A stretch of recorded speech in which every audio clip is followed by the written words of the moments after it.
How you doing, Stormies? Welcome back to Enter the Maelstrom podcast with me, Humble. It's your boy. My ever-faithful companion, the long-haired Disney Lorcana sweetheart himself, Zenulos, is joining me as well. And we have a new addition to the storm with Sky. Sky, man, how you doing? I'm doing good. Good to be here, guys. Yeah, it's been like pulling teeth trying to get this podcast together. Like each one of us has had something to do. Like there's always been two of us that are ready, and like one of them's like, no, I got something coming up, and but I'm glad we finally were able to get this. You joined a couple weeks ago and shaking it up too. Like two back-to-back top appearances, one top 8, one top 4, and one finals at the Sharp Gaming event, I think. Yep, down in Arkansas, I top 4 the first day, and then got finalists day 2. So Yeah, with a pretty interesting Amber Steel aggressive deck. You want to talk about that a little bit? yeah, so it was actually Ember Steel mid range. It was like with Be Our Guest and Beast, and played Ariel. Very fun deck. I called it McValue just because of how value focused it is. Like Yeah. I started out this set playing aggro Amber Steel, which I thought was very good. Still think it's pretty good. But with how much Amber Steel there was, I was like, I just want to be the guy that bullies the Amber Steel. So I played the super greedy value deck, and it's a lot of fun to play. I'll be sad to see it go, unfortunately, with rotation, because I think it's an archetype that's not probably going to survive, unfortunately. Well, Amber Steel isn't going very far because I'm not sure if you've played any against the Tiana aggro deck. Yeah, aggro's back. That's gonna be a problem. She's back on the menu, boys. She is. But like, let's get a little bit about go into who you are. Just kind of a little bit about yourself. When you did join, we got a lot of kind of messages like, I'm so glad he's with you guys. It's a great addition, great addition. But for the unindoctrinated, for the unaware, who are you? What are you about? And what's your kind of your goals going into post rotation season 2? Sure, yeah. So I started playing set 2 of Lorcana back in the heyday of online play, super early, nothing official yet, even announced. Very fun time. A lot of the same players are still around, but I was known as the blue steel guy, one of the blue steel guys. Obviously, RMB was the other guy that was big on blue steel. So I just fell in love with the deck in set 2, and red purple was a huge deck, and I had a very good matchup into that. And for some reason, a lot of people just didn't play blue steel, and I found a lot of fun innovations that I thought were pretty good, and I just really vibe with the playstyle. So I had some success early on with some of those early online tournaments. Translated a little bit into the DLCs, not quite as much as I would have wanted, but I did qualify for Continentals in Chicago with Blue Steel No Wheel in set 4. That's kind of my Lorcana background. I guess I've had a couple of good appearances with Blue Steel at some other tournaments too, but yeah, just most people probably know me as the Blue Steel guy, and we'll see where I go after this. I kind of had Amber Steel for a little bit this set, but now we'll see what's next. I mean, just as a quick side note, back in the early days, I distinctly remember there were times the Humble and I would be hanging out with RMB and be watching your stream and be like, what is he doing? Why is he adding this card? I don't understand these. Oh my God. The number of times. So like, I think it was the first Charlie's. I was trying to sleep, right? Like it was the night before, it was getting kind of late. Me and RMB were on the couch and I was trying to sleep. And he was just like watching your stream, and every time I would like fall in, like about to drift off, he'd be like, Why would you play that card? And I'm like, dude, brother, stop. Like I would like rest. So sure, yeah, I remember after the first tournament that I won that there was a lot of debates, and I was like, I'd only been playing for a week, I think, at that point, and I wasn't part of any sort of Discord. And they're like, oh, come join this Discord, 20 Lore Pro, and we're gonna talk about your deck list and some of your choices during the stream games. And I was like, sure, let's do it. And we had like a 2-hour call, and like 30 people ended up joining. I was like, whoa, there's people really invested in this, and we were debating all sorts of stuff for Blue Steel, all sorts of plays. But that's the type of like friendly competition that kind of really fosters like growth. Like you want to see conversations like that happen. So it was very like exciting to see there's people that care about this enough to invite me here to talk about it. So interestingly enough, I do want to point out, because I do remember when kind of that era where you won that event and we're like, yeah, I built this like Blue Steel deck, and no one believed you because they were like, that is so close to the deck that RMB has. Like you have to have copied it. So like kind of like moving forward to like where we are now, it is very refreshing to have like another very strong deck builder that not only kind of has the same values as we do and the same thought processes, but also not like is willing to kind of go against what people say, like, oh, this card is good. And you're like, no, I want to try out these other choices. So the fact that you got so close to R&B's list that like you were deemed a copycat essentially, and like you just weren't, is like a breath of fresh air and just a testament to how qualified you are as a deck builder in the game. And I think a lot of people who already do know you kind of already know that fact. And a lot of people who don't know you yet are going to quickly learn. That McValue deck that you took, like, don't get me wrong, I'm allergic to steel. There was about 5 or 10 minutes where I was like, do I just have to play this? This thing is so good. Like, I don't want to, but I have to. So Yeah. there was. And I think this game is very interesting for net decking because of how the mulligan works and how curve based you can be and very consistent what you do. I think you can come up with something very close, but like a few slots swap, and then all of a sudden it's like, oh, well, this curve now like beats this matchup that it previously didn't. Like one big thing when I remember way back in the early days was like everybody was trying to play the Cinderella Stout-Hearted shift line in blue steel, and I kind of just felt like it really wasn't necessary, and like was just kind of like, well, if you have it, it like kind of crushes them, but there's probably not many times where that actually turns the tide of the game. So why don't we just do the consistent thing of our, switch it out with Develop Your Brain and Gaston and try to find our wheels more frequently and stuff like that just can kind of really change the dynamic of the deck. Small little changes. I think that's something a lot of people tend to forget. You can net deck and see what these powerful lines are, but if you don't understand fundamentally why the choices are made, or even in the mulligan process, like what you're actually looking for in specific matchups, the time it takes to get from point A to point B of seeing the deck and truly understanding what you're going for, enough to where you could even make the change like you're talking about with the Cinderella Stout-Hearted. I mean, that's just, that's the difference between people who deck build and people who just play decks. Sure, and even like Right, with the yeah. McValue, like it's very close to just Amber Steel or Amber Steel Song, but like not playing wheel is like huge. Like think of all the games where you rip a wheel and like that determines the outcome of your game, or all the times you got stuck with a wheel and that lost you the game because you just were sitting there with 1 or 2 wheels and you couldn't do anything. So like changing that for like an inkable song like Be Our Guest is just a huge outcome actually of what the deck can function like. As someone who tried Steel Song in Toronto or Texas at the PPG event, there were multiple games during the day where I had 2 or 3 wheels in hand. I'm just like, it was on any other card. Yeah, anything, just ink, something. Yeah. Yeah. As someone who's never played steel, I can't relate, but I agree. Sometimes having the cards, not go in your favor is extremely annoying. As Mufasa guy, I know when I flip a Mulan off the top of my deck, I hate everything. But when it's a dragon, I've been chasing that high since set 3. But speaking of turning the tides, I do want to kind of bring something up as a tropical storm warning in the building, because we have one extra addition that we're actually adding to the roster here for season 2. We've already kind of talked about adding, talking about Sky. Sky's the newest addition. Sky is, this blue steel player, phenom, deck building extraordinaire. But we also have one more person. Now, we already have Disney Lorcana's sweetheart, but we have probably one of the most gracious, amazing players in the game as well. Not only is he good at the game, not only is he handsome to look at, he's also just downright a good person. I want to introduce everyone to the phenomenal Kurt Spice. Welcome to the Maelstrom. How you doing, Kurt? Hey, what's up? Very, very happy to be part of the storm. Same here.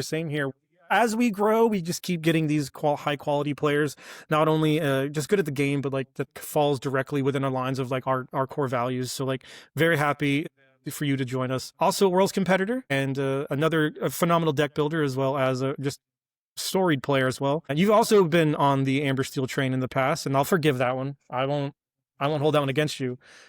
But I do want to know what brings you over this way. What's your goals for season 2, moving forward and post rotation?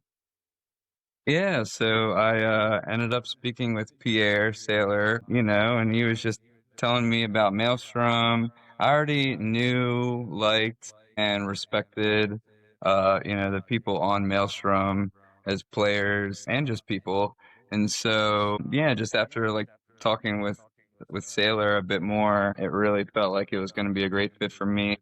I really like how Maelstrom operate as a team, like as a cohesive unit, as Lorcana players, and just also like a lot of the goals with the community, as well as Sarah managing the team. Like it all seems like great things that I want to be swept away in. I'm going to be honest. Sarah has been nothing but absolute blessing to this ragtag bunch of Lorcana players. We are the hooligans and she is a circus master, but she has been nothing but gracious in her job and reining us in, making sure we don't go off the rails. And just all the opportunities we've had have all been kind of thanks to Sarah. So, just really quick shout out. Thank you, Sarah. Big appreciation. Appreciation post there. But moving forward, especially now that, the Storm is a full-on Category 5. We do have a couple cool things that we got going for us. We just entered that Heavy Play sponsorship, so congrats on that. Heavy Play sleeves, heavyplay.com/Maelstrom, 10% off your entire order. I'm not sure if the two of you have gotten your product yet. I know Zenulos and I have gotten our product. I actually really like these sleeves. I've had a few split on me. I'm not gonna lie.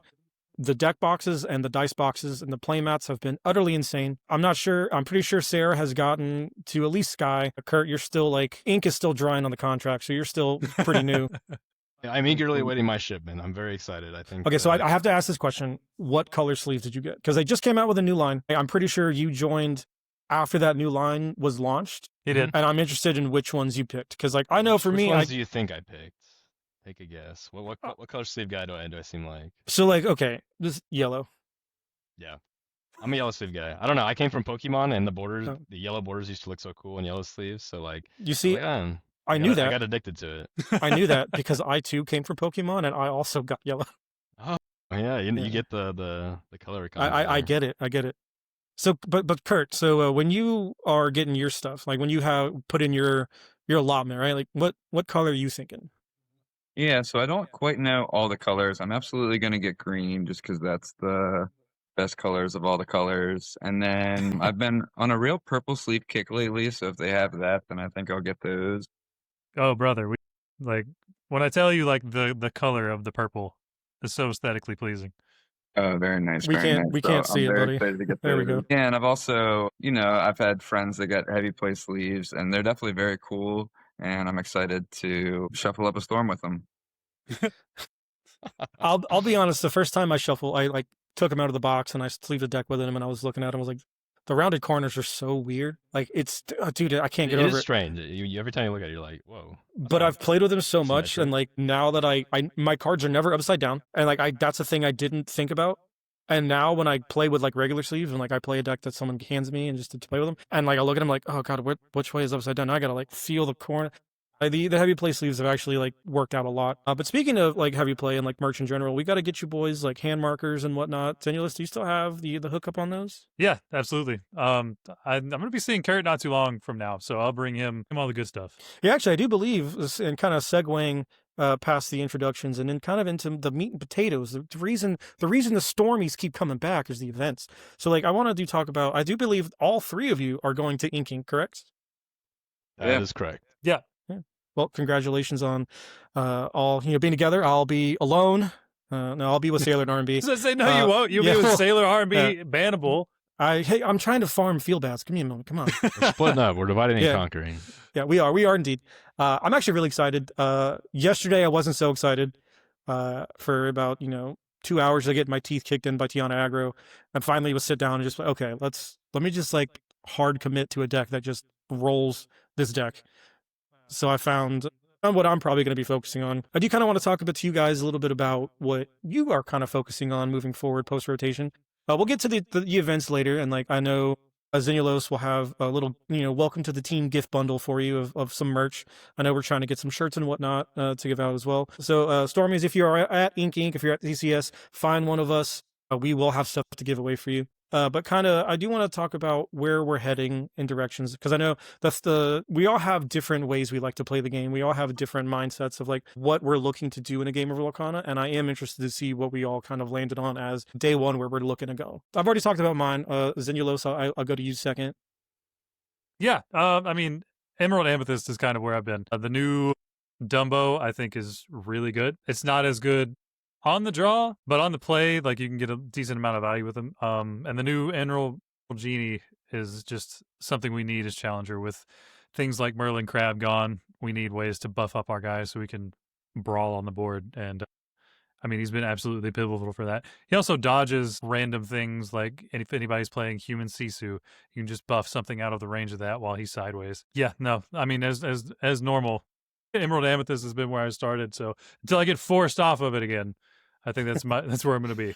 All right. So Kurt, what are you kind of looking at for post rotation?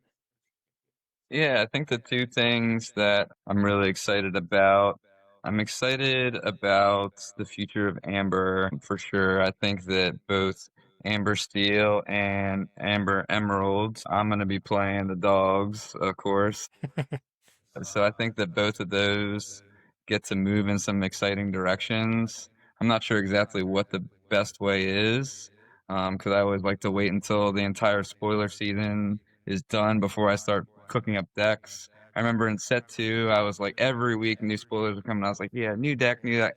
And by the end, it was like Cinderella and Let the Storm Rage On were like the last week of spoilers. So it's like, let's just wait till we get the whole picture. So now that we have it, I'm really excited about Amber and I'm really excited about Ruby Song decks. I think that those just get so powerful. I think what Steel Song was is going to become Ruby Song decks. And I think there's a lot of awesome possibilities with those too. That's awesome. So as far as the Ruby Song decks goes, like what are you're talking power line, right? Yeah, come on, give me something. We're talking power line, right? Oh yes. Yeah, big time. Power lines for sure. Then it just kind of depends like what other direction you take it. I've got a cool Ruby Steel song idea that's just Okay. like a lot of really good value stuff. You still get the Maui Shark with like the good songs and actions. Yeah, so I think that's going to be pretty exciting, and I'm happy to share that list for the week one lists. Awesome, awesome. Speaking of week one lists, I do want to also ask you, said something about Turner dogs. Are we there is a dog that was in set one that is like a honorable dog, but he's back. That's Rockstar Stitch. Are you thinking about maybe taking him out for a spin as another draw engine, or you think it's bait? So I'm gonna preface this with Rockstar Stitches was my favorite card until Lilo Escape Artist came out.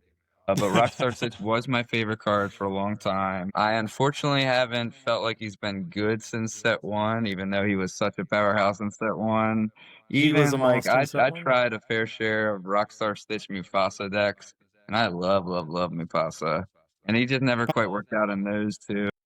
So it Man like after my own heart. I knew I liked you, Kurt. yeah, I think until there's some really great reason to play Rockstar Stitch, he just like you end up putting so much into him, and then it's just like pretty easy to take him out, and then you're just stuck with a bunch of little homies.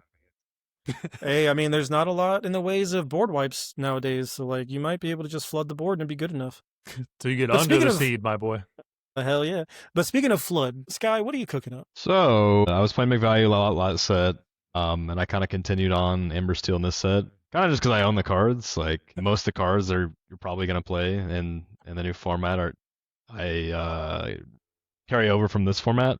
Stuff Speaking like of, did you Lady. recover your deck from Gen Con?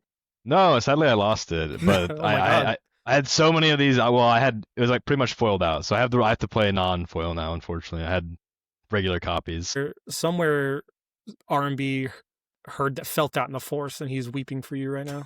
I've never lost a deck before. You know, every friend has a story of they lost their prize foiled out deck at some point in their career.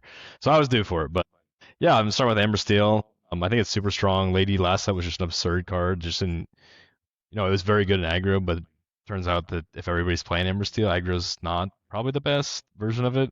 But yeah, so Lady's crazy, and also just Tiana's crazy. Just the 3-drops are insane. So Tiana's just a really messed up card. I know.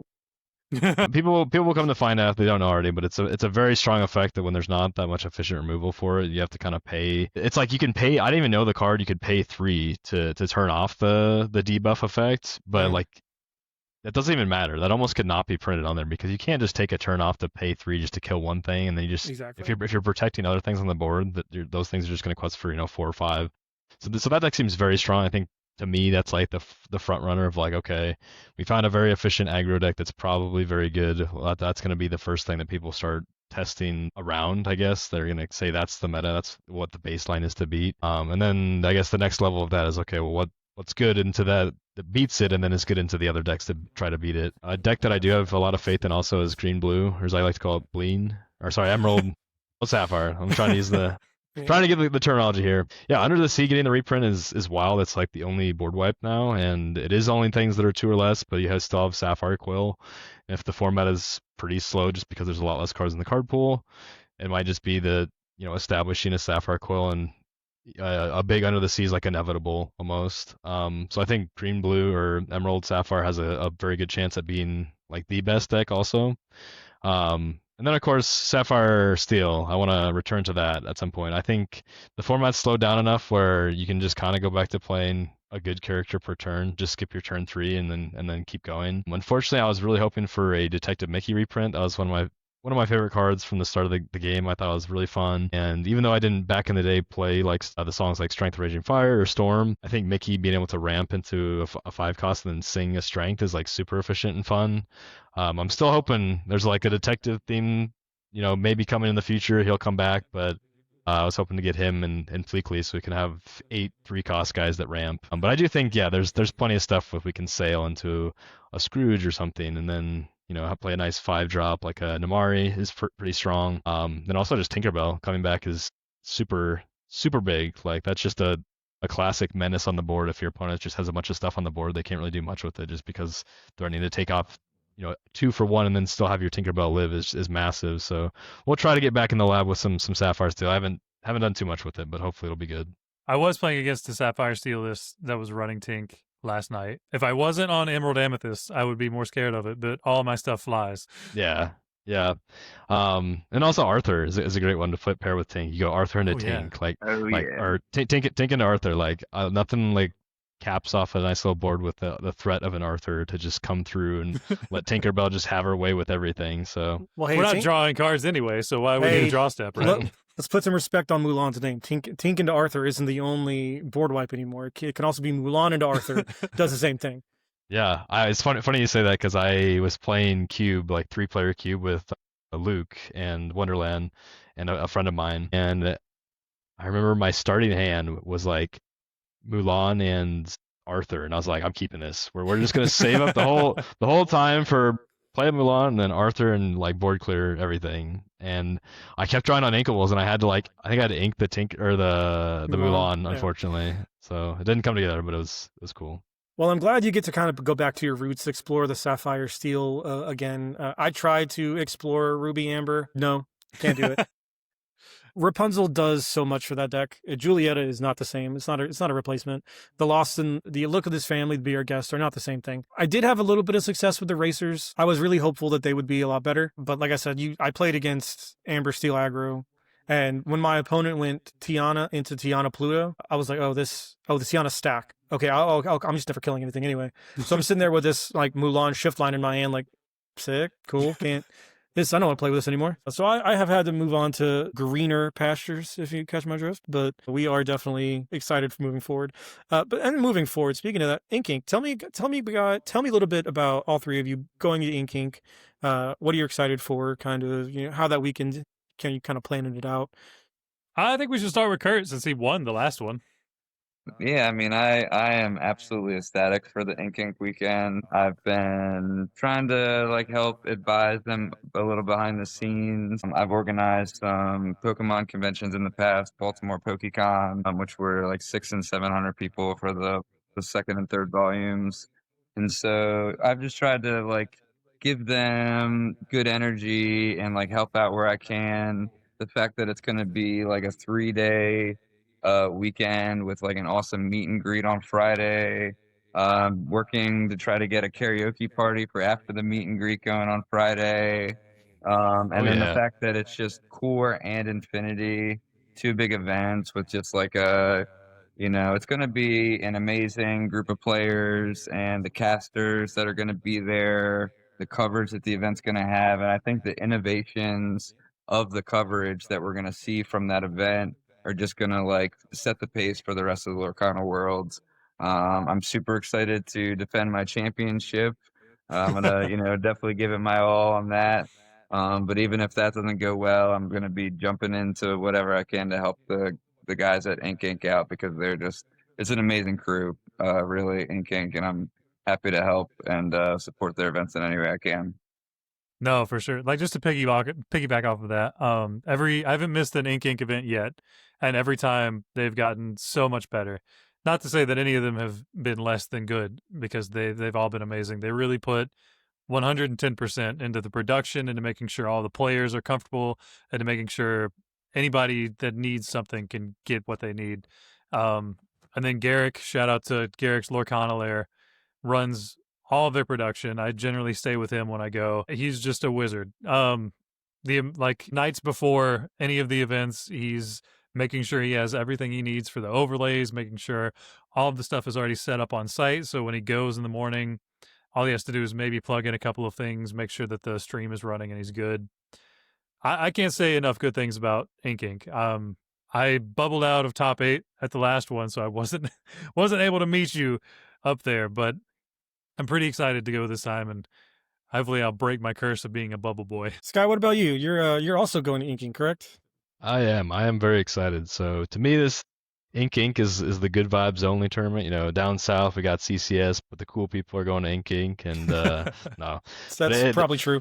Sure, we got some big names and a lot of people that I'm excited to meet for the first time that I've kind of been mutuals of in the game. My dear friend Steven, who recently joined Team Ink, Gargaroth has let me stay there, so it's gonna be a fun time. I'm excited to play my first event. Well, will it be my first event of the new format? I don't know. One of my first events of the new format.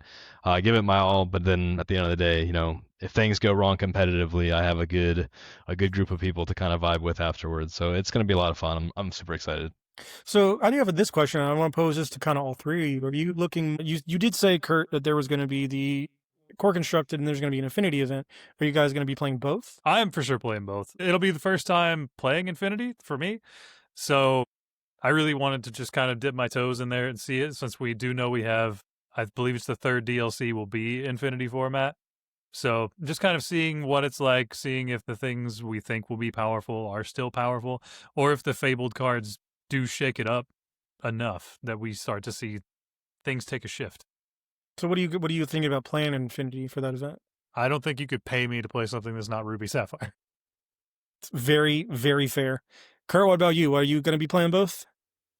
So I'm definitely going to be playing core to defend my championship. For Infinity, I may be actually like stepping behind the TO desk and helping organize the event on Sunday. Kind of alleviate the duties from the other inking tournament organizers a bit. But that we're gonna kind of like feel out as the weekend goes and like how like how all the moving parts are going and all that kind of stuff. So that is like we're kind of in a maybe zone with that. And luckily, I will be going down to the Southside Gaming Invitational for their Infinity event the weekend the Fable comes out. So I've already had an opportunity to play Infinity. So if I end up just helping out on Sunday, then at least I won't be missing out on Infinity too much. But I'm Spe- definitely still excited for the outlook of both formats. I'm an Amber boy, so like if I can play that in both, I will. But I've also had a history of playing whatever I feel is the right pick. Interesting. I do want to also kind of like really touch on the SSG Invitational. Both you and RMB are queued for that, so you will not be alone in the storm when you go down to South Florida. You will have RMB at your back. So Sky, are you going to be playing Infinity as well? I am. I'm signed up for it. I have not touched the format yet, but to be honest, there's not a lot that's changed since set 7 when Blue Steel was kind of going crazy. So I haven't tested much, but I'm hoping that Blue Steel remains very good. I miss going off and playing solitaire with myself while my opponent inks and plays one card a turn. That was a lot of fun. I won the WCC Wisconsin 5K with it. Very fun day. Played a lot of red blue versus blue steel. I think the matchup is interesting and it's close, and I don't see anything that would change that too much. So yeah, I'm playing core constructed. We'll see what I can figure out for the new format. What we can figure out now that I'm part of the team. And then yeah, we'll see if Old Faithful comes through again.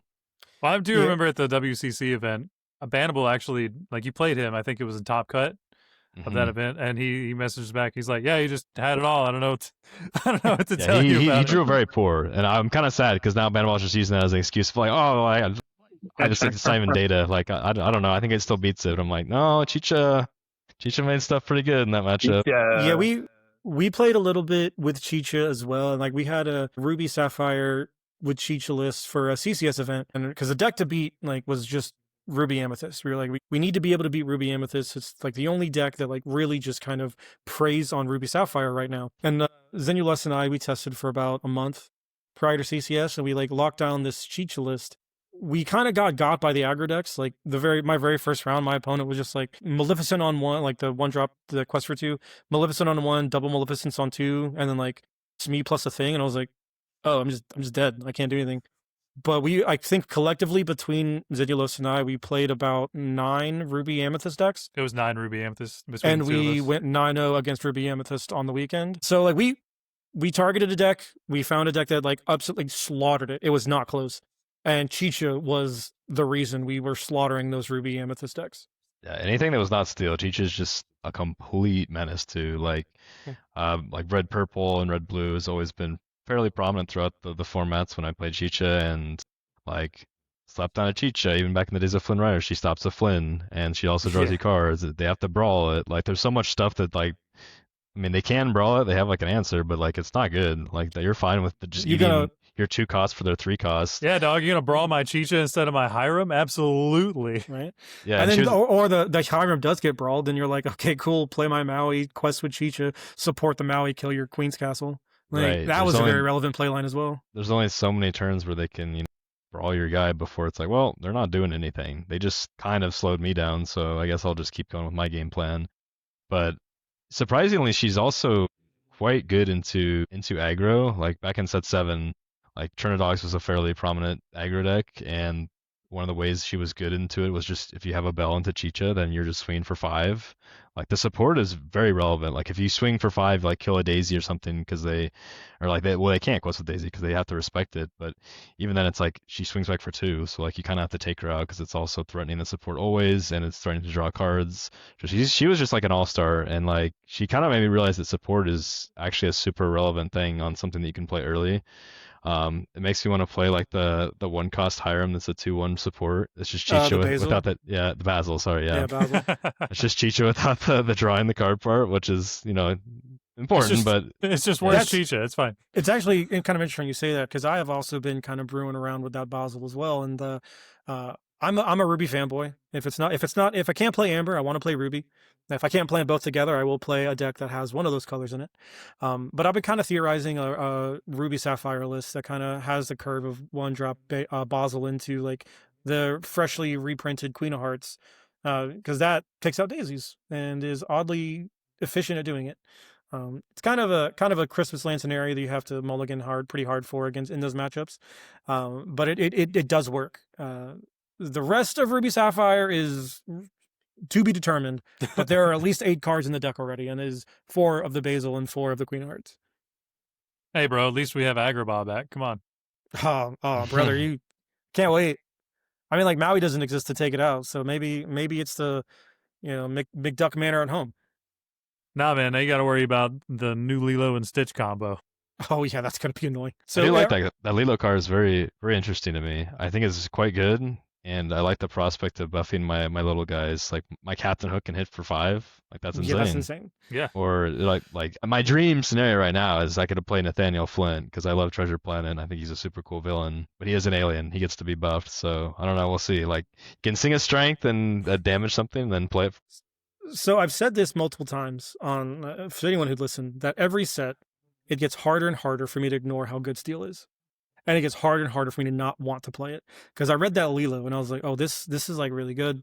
And then the second line of text I kind of wrote off. I was like, oh, whatever, aliens don't exist. Stitch is an alien.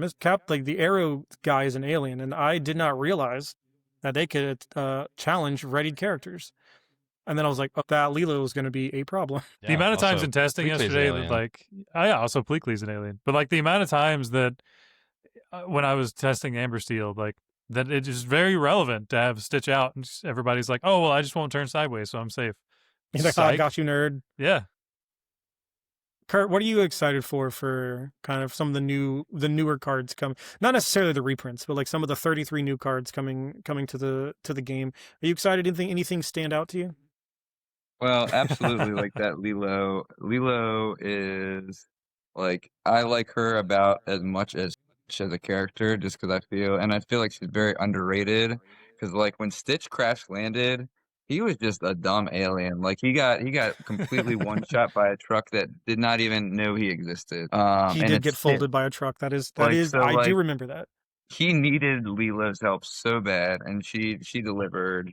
Taught him all about family, how to surf. Like Lilo's the best. So like the fact that I already love Lilo Escape Artist. The fact that she's getting another amazing card is just like, that sells the set alone for me. But like all the Goofy movie stuff is not only like good, exciting effects, but then you just have like a Ruby Singer 4 that's a 3/2 for 2, and a 4/3 for 3 that gets rushed from a song, which is just like in what is going to be such a challenge heavy format, having those tools as your stingers or your challengers, I think is going to be so good.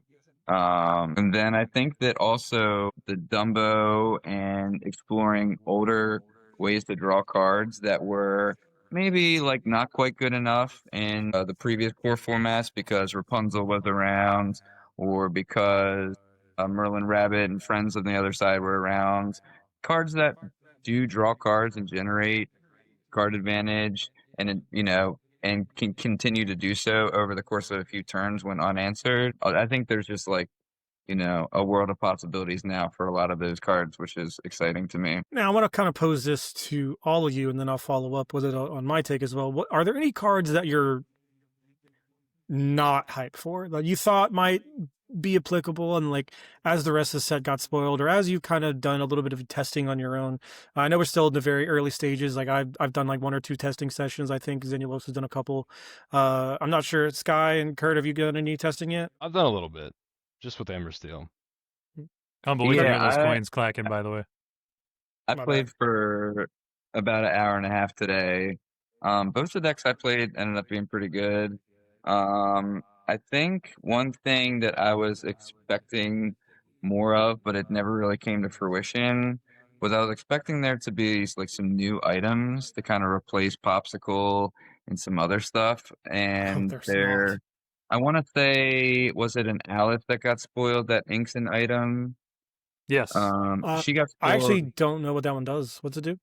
Yeah, she just inks an item and has another ability, and she costs 4. She got spoiled kind of early, and it made me feel like they were gonna go with like a new direction with the Sapphire items, and then we just didn't see anything. So that was kind of like I would say that Alice was something that I was like, it's nothing. Yeah, if we had Popsicle and Fortisphere, I would love to play that Alice. It seems pretty good. You Just a sound like slow R&B. ramp on 4. Sail into Alice, come on, man. Oh my Let's gosh! have If only we had Popsicle, and then we put in Bell, and then we have Sail, Yeah. and then we sing Friends on the other side. And then we just play Tamatoa and get the 2 popsicles back. Wow, crazy. But so outside of that Alice, were there any other cards in your testing? I know you said you've only tested a little bit of one deck. Were there any cards you weren't impressed with, or was everything just that you thought was going to be a banger, kind of a banger? Brother, we can hear the coins. Dude, I have ADHD. I can't help it. Okay, hand check. I'll sit on them.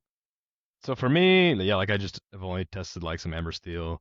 I've definitely kept my eyes out for what else I would think will be good, but for the most part, it's just old cards that are kind of returning and like maybe weren't just quite good enough, but fit or the format's slow enough now or more character based to where they're good again.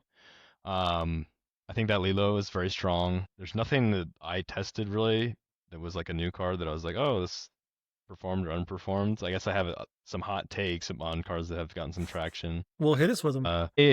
Contrary to what some of my teammates have said, I think Dumbo's maybe not a little too it's a little too overhyped. I don't really see the world where the format's slow enough to quite set up a ton of value with it. Is it hard to kill? Yes, but at the same time, like what I've noticed in my testing is games go fast when you just play it. Everybody's playing a character per turn, or sometimes double charactering on turn 3 and 4. Like the board state gets like very. Oh, I'm almost at 10 lore. That's like a 2 turn clock always. Like pretty darn quick, and it's kind of like the decks are either, hey, I'm gonna try to play stuff like Elsa 5 cost to kind of slow you down, or I'm just gonna be the guy that's building a wider board than you and not outracing you. So I don't think there's a whole lot of time to generate card engines in this format per se, which is kind of sad because my favorite thing is drawing cards, and I just want to be the guy that is sitting with a full grip and be like, I'm in control, yes. Which is why I think Green Blue might be one of the few decks that can kind of be that bully like that. Well, But even if you like drawing cards, Sky, I'm gonna introduce you to my new best friend.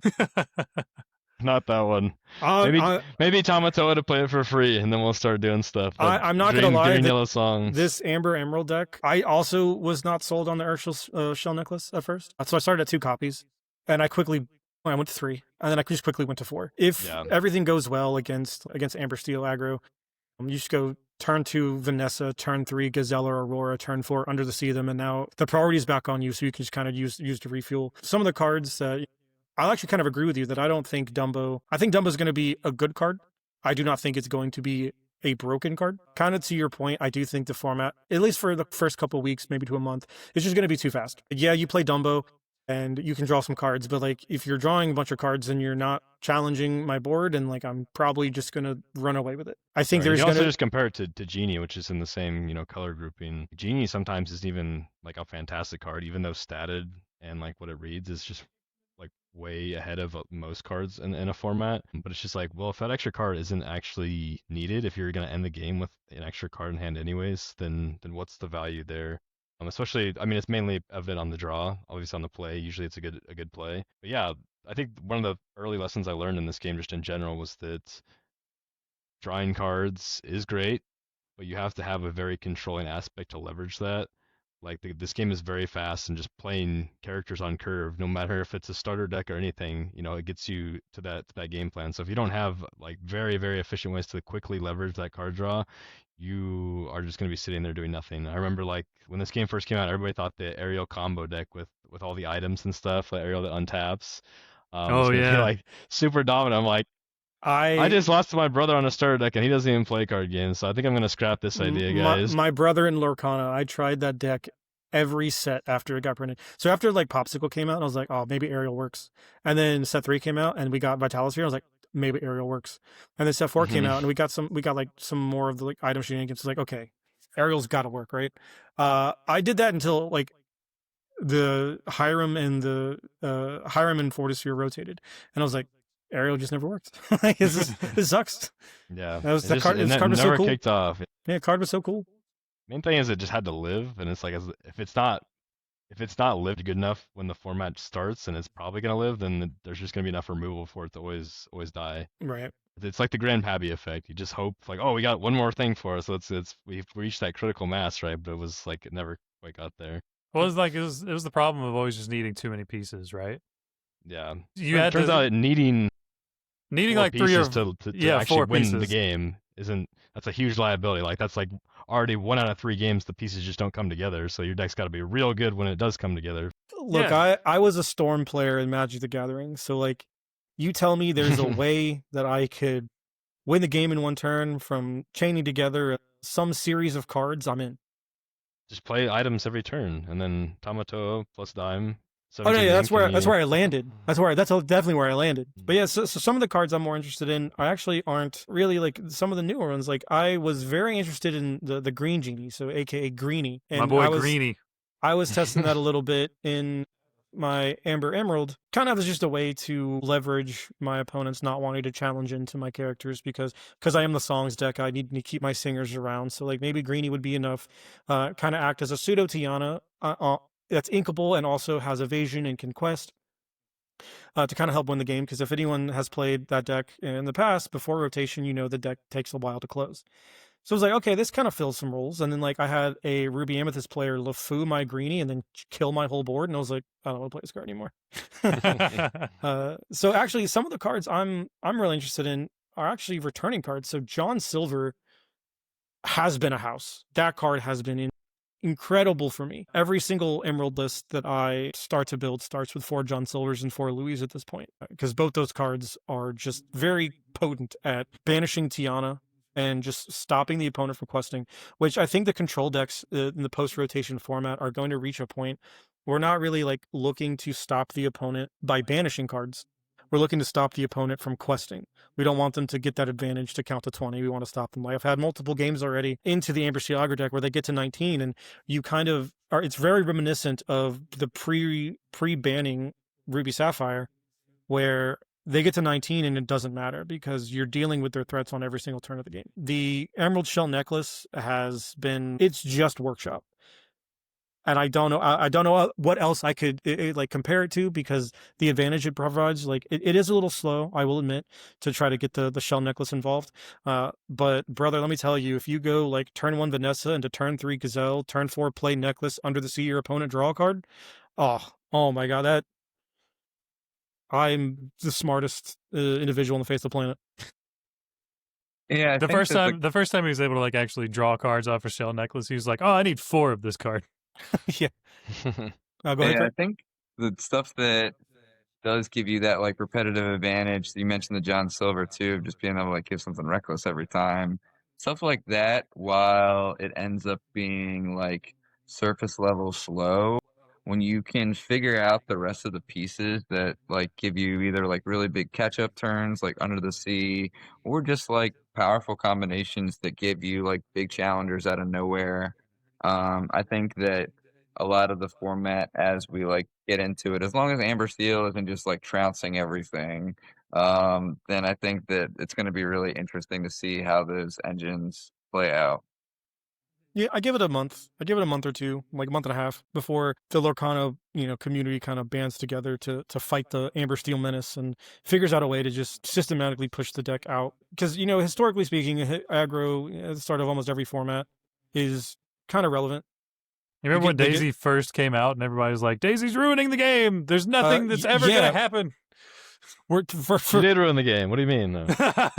for for context, we're still saying that, but yeah, like the aggro is going to be really relevant, I think, for the first couple months, first like month, maybe 3 weeks, and then we're just going to figure out a way around it, and it's going to still be a strong option, right? Like if you don't respect it, you just lose to it. But I think every deck is going to be in the line of respecting it, so it's going to be less about less a priority on defeating the aggro decks and like all the mid range and control decks are going to cannibalize themselves into trying to beat each other, and then it's going to be this like ebb and flow of aggro's really good, and then everyone's prepared for it, and then they got to prepare for each other, so aggro's really good again, and it's just gonna do that same little wave, kind of back and forth. That's what I think is gonna happen.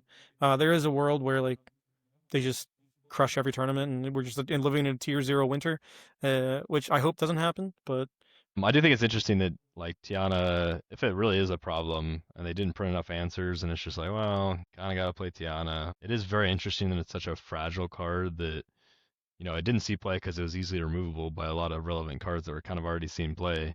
So like could be like literally next set there's like 1 or 2 cards they print that are just like, well, this isn't even a deck anymore and it's just completely bad. So I know the price is like recently spiked on Tiana. It's kind of like, well, how long can they keep that up? Do people have faith that they'll just never print an answer to this? We'll see. Well, I mean, that's kind of reminiscent between set 1 and set 2, right? I mean, there was a time where Tinkerbell was kind of the scariest thing that could ever hit the board, because if your opponent played a Tinkerbell, there was very little in the game you could do to stop her from taking out 2 or 3 of your characters. And then the next set, we get Cogsworth.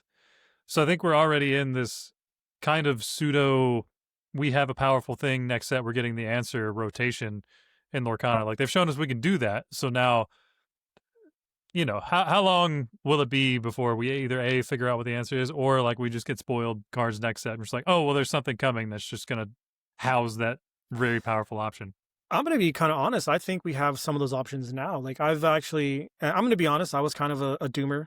Ruby didn't get any of the returning removal pieces that I was asking for. Like I kind of prepared forever. I'm not even talking be prepared. I'm talking like Brawl, Medusa, something even adjacent. Like don't give me, even if it's not be prepared, give me like an action that costs 7 and is inkable and does the same thing. But like, give me Maui Hero Doll. Just some of the answers that being forced to kind of look into the card pool and see exactly what can work. If this would have been 2 weeks ago, I wouldn't have given John Silver another look. Like when it got spoiled, I was like, why is this card back? And now every Emerald deck I'm playing has 4 of them because it's just so good and so potent, especially in like a format where there isn't these point and click answers. We have to get a little creative. We have to figure it out. John Silver isn't like removal, so to speak. But over the course of the game, it is going to control the opponent to a point where like, hey, this thing you wanted to quest, nah, it's going to challenge now. And now the priority is on you to figure out how to get away around from that. You have to sing a song, but you're not getting that 2 lore. Like the number of times I've, Lewis or John Silver or Tiana so far, and they're just like, well, okay, I guess my Tiana is just gonna like break herself upon his body, and then It is very sad though that the answer to that is just to have a strength.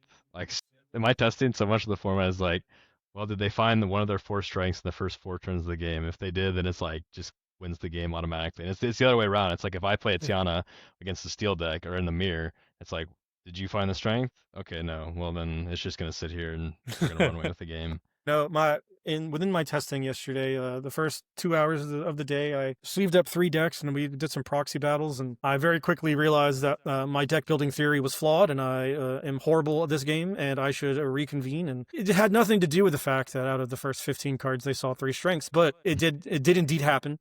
It is a feels bad moment, man. The new Oh, high roll is just, oh, you hit 2 of your strengths. Come on, your top 20 cards. Like, Yeah. come on, nah.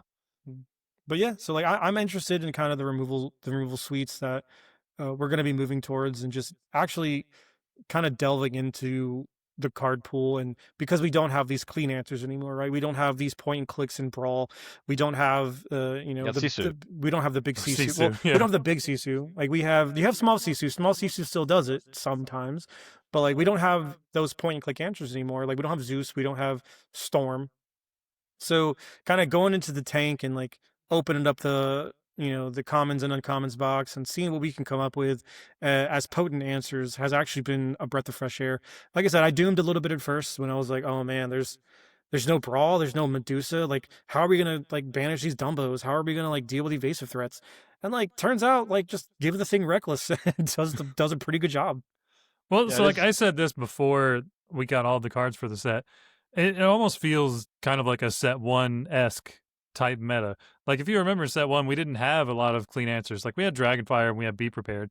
But those are still cards you had to get to that were possibly like negative tempo. That's why things like Rockstar Stitch was so good, because Amber Steel could just Strange build was them. special. Very fragile, but there's no answer. I I mean, was only be prepared, so. yeah, it was literally just Be Prepared. Like, and if you didn't find Be Prepared, like Amber Steel, like once you built up with Rockstar Stitch, like you just lost the game. And we figured it out and dealt with it back then. So I mean, I don't see it as much different from that type of mindset. We did kind of get spoiled sets 1 through 4 with just these very potent threats and very, eventually efficient removal. Like we don't want to talk about the Diablo meta that was Texas, but we will kind of just talk about like how the progression of the game went, where like sets 1 through 4 did introduce like very strong, powerful cards to the game, but also over the course of sets 1 through like 4 and 5 introduced very potent point and click removal options for those threats. So now getting rid of the like kind of mitigating the threat density and just getting rid of most of the removal options, you gotta kind of like use your noggin and think a little bit more like on how we could do like these cards that we once looked over because they just weren't good enough. They didn't do the thing, right? Like Lewis was just kind of okay.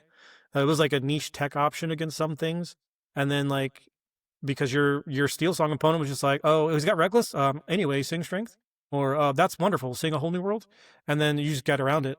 Now that we kind of have a little bit less of that moving forward, Reckless I think is going to be kind of the way to remove things, and because we are like Kurt said earlier in the podcast, we are entering a very like character combat heavy format in terms of removal. So finding out ways to leverage your characters in a way that kind of controls the board, whether it stops them from questing, aka that evasive Rapunzel 2/5 the quest for 2, that card has been mint. But yeah, I do think moving forward, like especially Card, you have a very storied history with the Trainer Dogs deck, so like you're pretty familiar with character based strategies and having to kind of deal with boards through challenging myself as well with Mufasa. So I think pilots of those decks are going to have a little bit more understanding of how the format's going to kind of play out on this axis. What are your thoughts on that, Kurt? Yeah, I mean, I think being able to,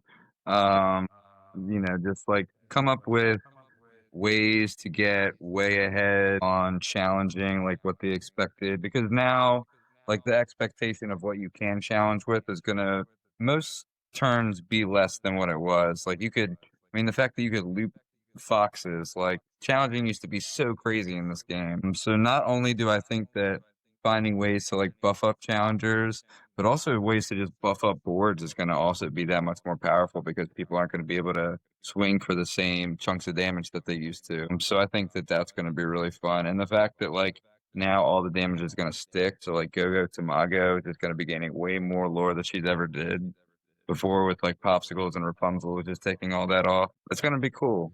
Oh, man, rest in peace, Punzi. All right, Stormies, thank you for stopping by for another episode of Eye of the Storm, the Maelstrom podcast. As always, it's me, Humble. We have Disney Lorcana sweetheart, Zenulos, and our two newest members, Kurt Spice and Sky. I do want to let you in on a little, kind of shout at yourselves out a little bit. Where can people find you? Sky, you go first. Yeah, you can find me on Twitter or Instagram, Sky Lorcana for both. I guess I do have a Twitch that maybe one day will get resurrected, hopefully, which is Sky131313. Thanks for having me. It was a blast. Glad to be part of the team for this season. I think we got some fun stuff in store. Me too. I think we got some heaters on deck. I think we have a really good shot at kind of dominating this format moving forward. And yeah, a lot of fun events in the near future too. So for sure. Hit the ground running with season 2. Oh, really quick, Kurt, did you get your DLC Milwaukee tickets? Yeah, I'll be there, and I'll be in Bologna as well. Awesome. Bologna as well. Ooh, okay. Well, we'll talk. We'll talk more about that. So, if people want to ask you about your Bologna trip, where can they find you? Yeah, I'll be posting basically all my tournaments going forward on Instagram. My handle is Kurt PokeCon, and also Kurt Spice will yield the result of my profile. So you can follow me there, as well as I'll be jumping in on all the Team Maelstrom dealings on all those cool video and gaming platforms. Yeah, and speaking of video and gaming platforms, we do have some heat coming down the pipeline that these two gentlemen will be helping us, assisting in. I do know that we will be having restarting our kind of our playtest nights where we do playtests kind of with the community and let some of our subscribers in on a peek behind the curtain in our playtesting sessions. So, kind of look forward to that. Another reason to be in the Maelstrom Discord as well. So we do have some events coming down the pipeline now that the season is now starting. We're kind of leaving away summer vacation and getting back into the swing of things. So be excited for that. But other than that, welcome to the team, you guys. I'm excited for a very lucrative season. Goodbye, everyone out there. Love you. Say it back.